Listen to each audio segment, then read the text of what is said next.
Okay, I got a new bike,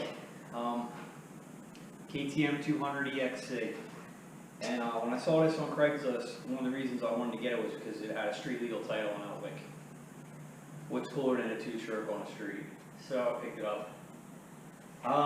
First KTM, so like some stuff is different than the regular Jap bikes, and not in a bad way, just like a lot of the nuts and bolts and screws are like star drives, or it's not your standard metric socket stuff. A lot of it's a little bit different. So you gotta have tools.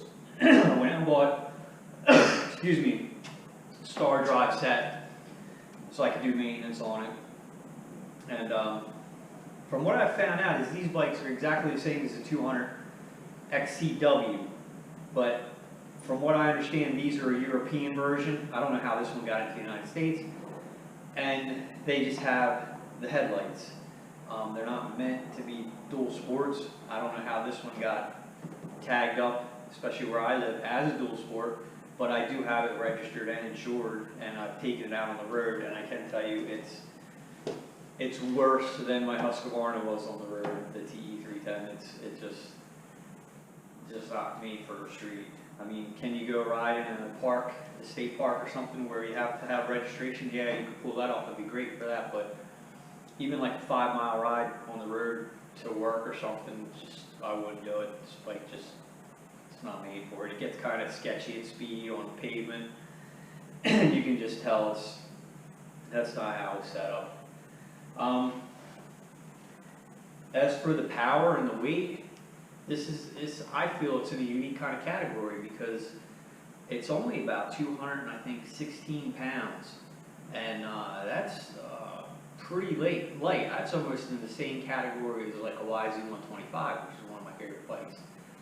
And then when you throw the 200 size motor in there, it's like you get all the torque that the 125s are missing, and yet it's still, at least this bike, because I don't know, it has to do probably with the bore and stroke, it revs up on the pipe super quick. I mean, it's almost like whereas on a YZ you got to clutch it and to get it back into the pipe.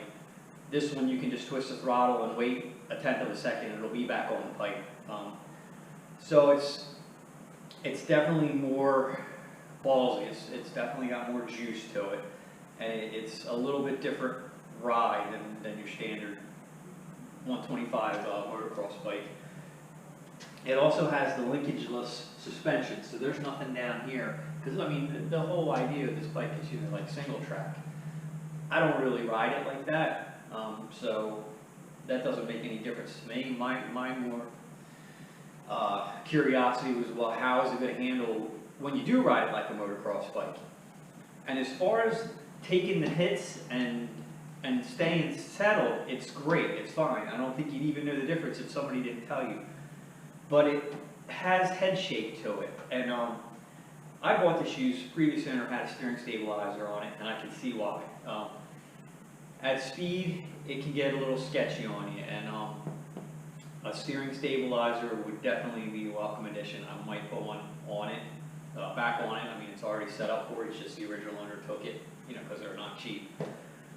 But it's funny when I think about it, because of all the other bikes I've had, like YZs and CRs and whatnot, they never get the head shake at speed. They're more stable, and maybe it's just because this is set up for the single track and it's got tighter steering and whatnot. But that was noticeable, and the forks are already pretty much all the way down as they are. So I don't think I'm going to find much of a cure in dropping my forks any.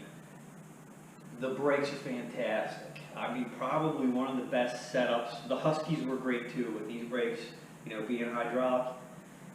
Very, very good feel, very smooth, very linear in the pull. They don't have any spots where they're hooking up too quick. It's just a very easy to get to ride fast comfortably with brakes that are good like this. So I'm liking that. I'm not going to talk too much about gearing or tires or any of that crap, because this bike, this is a 2011, so a lot of stuff's been changed. I don't even know if it's got stock gearing on it. It does have the recluse clutch on it though. And this is my first bike having one. And after, God, what, 35 years of driving motorcycles, I can't really say that I'm thinking it's an advantage. I mean, I'm seeing where some would, but it's on there, I ride it. I don't really use it like it's meant to be. I still drive it as though I didn't have it. So yeah, it's great. It'll never stall, and I mean, you can come to a dead stop in gear, and it's just like riding a little Honda 50 or something. I mean, I could probably put my wife on it, let her ride it around. But for what they cost, I wouldn't put one on another bike.